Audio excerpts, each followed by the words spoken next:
Good morning. स्वागत है आप सभी का फिर से नए दिन और शुरुआत है पुरानी। लगातार चीज़ें चल रही हैं और ये अपने आप में बहुत बड़ी बात है कि आप कंटिन्यूटी अगर मेंटेन करते हो, क्योंकि मुझको मेरे चाचा जी सिखाते हैं कि इंसान जानता सब कुछ रहता है, आता उसको सब है, बट वो कंटिन्यू नहीं कर पाता, या फिर कई बार तो ऐसा होता है कि वो कर ही नहीं पाता। मतलब उनको पता तो होता है लेकिन वो नहीं कर पाते हैं। और कई बार क्या होता है कि लोग स्टार्ट भी करते हैं, उनको पता होता है, शुरू भी करते हैं, लेकिन वो कंटिन्यू नहीं रख पाते।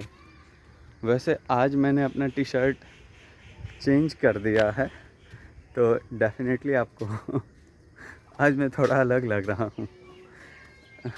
मेरी मम्मी कल मुझको बोल रही थी कि जो टी शर्ट मैं रोज़ पहन के आता था उसको मम्मी ने कहीं छुपा दिया। अब एक्चुअली में होता यह है कि मुझको जो सामने में दिखता है मैं वही पहन के आ जाता हूँ। मैं इन सब चीज़ों में इतना वक्त ज़ाया नहीं करता, और इवन मैं सोचता ही नहीं कि मुझको क्या पहनना चाहिए, नहीं पहनना चाहिए।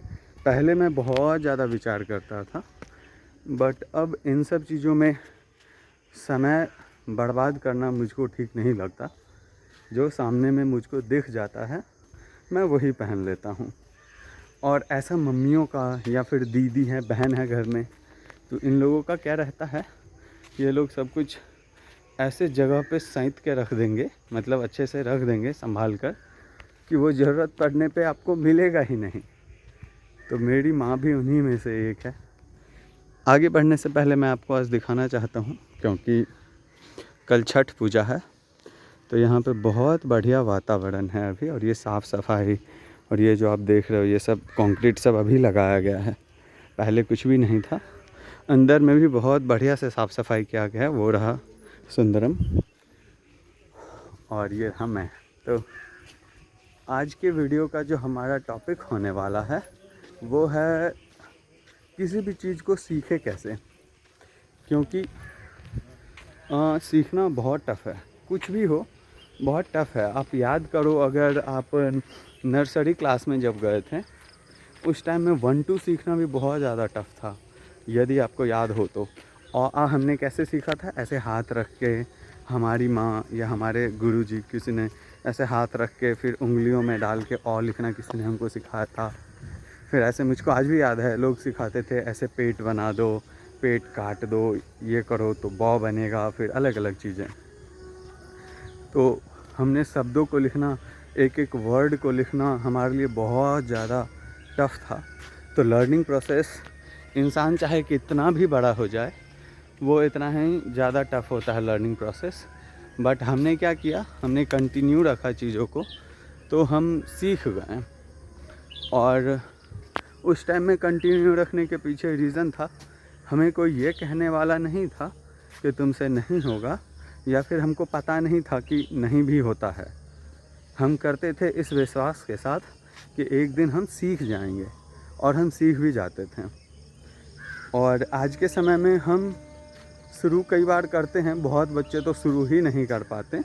तो आप अगर उनमें से हैं तो आप एक बार शुरू कीजिए, निश्चित ही आपसे हो जाएगा। और यदि आप शुरू करते हैं और आप कंटिन्यू नहीं कर पाते हैं तो आपको शुरू करना चाहिए, और फिर उसके बाद आपसे होगा।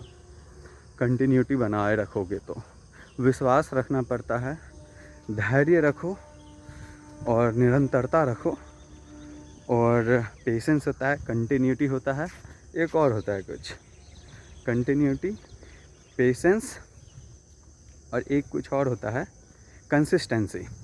डेफिनेटली। तो कंसिस्टेंसी मतलब होता है फोकस करना, अब चीज़ों को कंसिस्टेंटली करो, कंटिन्यूटी लगातार करो, और पेशेंस, धैर्य रखो कि हो जाएगा। तो निश्चित तौर पे आप कर पाओगे, चाहे वो कुछ भी हो। और आगे अगर बात करूं तो लर्निंग का जो प्रोसेस है वो बहुत लंबा चलता है। कई बार तो वैसे ये इंसानों पे भी डिपेंड करता है, लर्निंग का प्रोसेस कई बार तो 5-5, 6-6 साल लग जाता है चीज़ों को समझने में, सिर्फ उसके बेसिक को। जैसे मुझको ही देख लो, मैं पिछले 4-5 सालों से दौड़ना और ये सब फिजिकल एक्टिविटी, मॉर्निंग वॉक सब तो मेरा बहुत पहले से चल रहा है। तो मैं ये कह सकता हूँ कि मुझे बहुत ज़्यादा समय हो गया, मैं 2016 से ही कर रहा हूँ। मेरा मैट्रिक का एग्ज़ाम ख़त्म हुआ था तब से, और अब कहीं जाके मैं कंटिन्यूटी मेंटेन, मैं नहीं कह सकता कि पूरा हो पा रहा है, बट पहले से काफ़ी ज़्यादा चीज़ें सुधरी हैं। और 2016 से अभी 25 चल रहा है, मतलब पूरे 9 साल हो गए।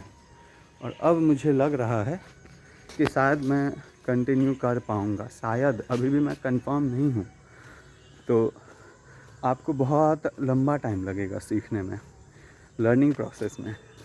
मैं बहुत सारी चीज़ों को सीखने का कोशिश करता हूँ, और मेरे अंदर सबसे बड़ी बात होती है कि धैर्य है ही नहीं, पेशेंस नहीं है। मैं चाहता हूँ कि मैंने बस अभी ऐसे किया और निंजा टेक्निक से कुछ हो और तुरंत मुझको उसका रिस्पांस दिख जाए, और इस चक्कर में मैं शुरुआत तो बहुत अच्छा करता हूँ, हर बार ही किसी भी चीज़ का मैं शुरुआत तो बहुत अच्छा करता हूँ, बट मैं धैर्य नहीं रख पाता, पेशेंस मेरे में बिल्कुल भी नहीं है, मैं इंतज़ार नहीं कर सकता, जिसके चलते मुझसे हो ही नहीं पाता है।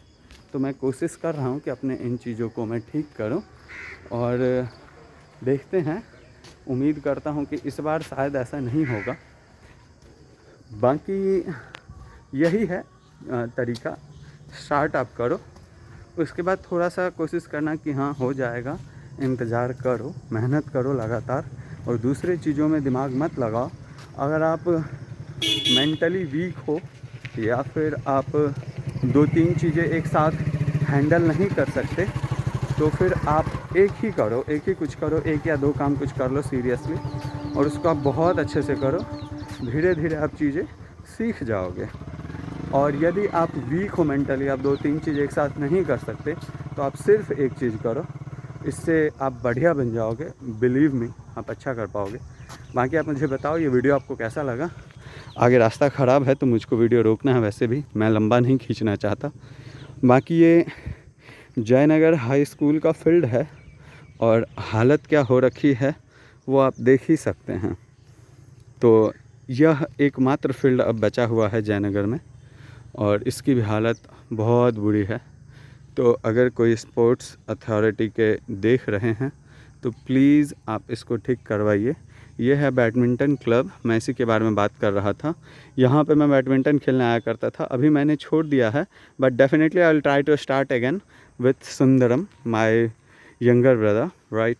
So if you like this video, you think that I am a good speaker, I have good skill for speaking, then please hit the like button of this video, and suggest me, I mean to say that I want to get feedback from you about my video. और यदि आपको if you feel that some कुछ गलतियाँ दिखती हैं आपको, तो definitely आप मुझको बताओ, मैं उन चीज़ों पर सुधार करूँगा। मुझको अच्छा लगता है अगर आप मेरी गलतियों के बारे में या फिर आप मुझे सजेशन दें, तो definitely I will try to do that. And बहुत सारे लोगों ने पिछले वीडियोज़ में भी कमेंट किया है। बाकी हम लोग अगले वीडियो में मिलेंगे। बहुत बहुत धन्यवाद, थैंक यू।